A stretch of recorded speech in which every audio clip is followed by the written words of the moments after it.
All right, good people. Welcome back to the channel. Thanks for tuning in. Just wanted to do a quick recap of the Indiana Pacers and Milwaukee Bucks series, as it is now officially over. The Pacers win and advance to the next round to face the Cleveland Cavaliers. I believe that matchup is going to heavily favor the Cavaliers. I don't think that's going to be, eye-opening to anybody or earth-shattering to anyone. Uh, but the Indiana Pacers clearly are a formidable opponent. They're very, very tough.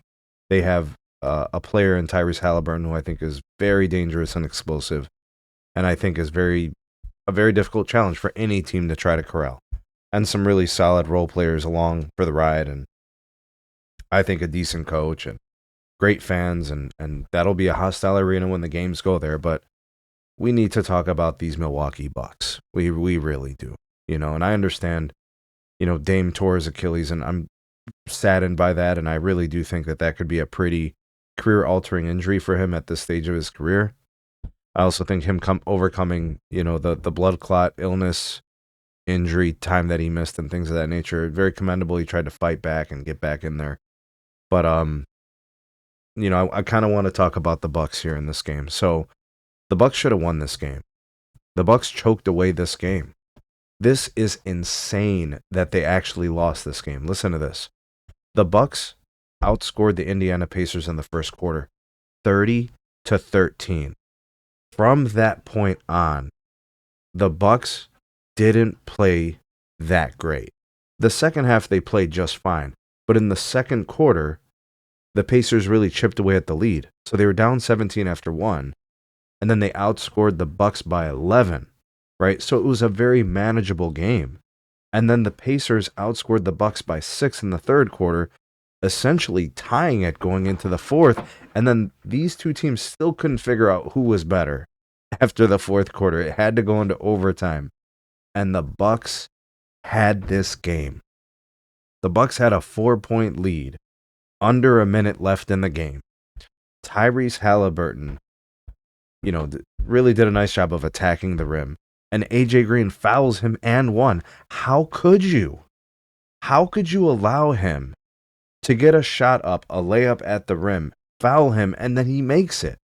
You either foul him so there's no chance it's going in, or you're not touching him, you're leaving him alone. Because what ended up happening is that 4-point lead on an and one became a 1-point lead. That was the last thing you needed. You could not let that happen. And then the Bucks almost got a 5-second inbound call. Doc Rivers runs out on the floor and calls a timeout. They advance the ball up the floor. They get a turnover. And now the Pacers got the ball going the other way. Tyrese Halliburton right to the rim. No timeouts for the Bucks. 1.5 seconds left. They end up heaving some full court shot. Not even close. Ridiculous. Bobby Portis, 44 minutes, 14 points. Gary Trent Jr. was fantastic. He played 48 minutes, 33 points. Kevin Porter Jr., 11 points in 47 minutes. AJ Green, 19 points in 46 minutes. And Giannis had 30, 20, and 13. An immense triple-double. But Kyle Kuzma got you 5 points. He played 13 minutes. Brook Lopez, 2 points, 8 minutes. Taurean Prince, 0 points in 4 minutes.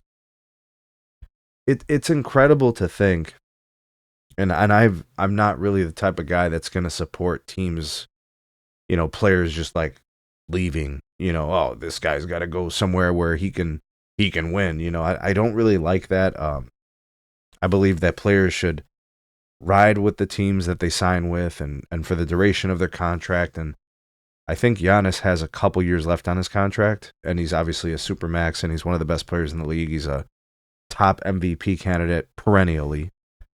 But when you look at the pieces that are around him in Milwaukee, what is this? Seriously, outside of Gary Trent Jr., what is this? Really, what is it? This is not the team that he took to the NBA Finals and won with a handful of years ago. It's just not the same team. It's not. None of those guys are left. And whether it's the coaching with Doc Rivers that people scrutinize, or it's the surrounding talent, How the hell the Bucks lost this game is just beyond me. I don't even know what to say. They turned over the ball at a high clip. They somehow found a way to lose a game in which they out-rebounded their opponent, both on the defensive side of the ball and on the offensive glass. They were much more. I think they were better shooters throughout a large duration of the game. They shot the 3-ball better. I think their field goal percentage was as good as the Pacers overall. They got to the free throw line as much as the Pacers did. A home game for Indiana. None of this makes any sense. Not at all. Miles Turner, not really known for his offensive output, 21 points. Tyrese Halliburton, 26, seemingly just strolling through the paint half the time. Pascal Siakam didn't even really hurt you offensively, 10 points. Naismith was 19 points. That's pretty nice. Nemhard gave 15. TJ McConnell, 18 off the bench. Nice job by him. 17 minutes of action. He did nice. I have no idea how the Bucks lost this game. This is crazy. I mean, if I'm Giannis, I'm thinking to myself, there's nothing else I could have done to will this team to victory. I really don't understand what these guys were thinking. They had a chance to win this game. They were in other games too. But my goodness, what a terrible ending for the Bucks. Very unfortunate end of the season. I don't know if they really had a chance to beat the Pacers in the grand scheme of things, but you live to see another day. You know what I mean? Terrible ending to this game. Terrible ending to the season. I'm sure Giannis has a lot to think about.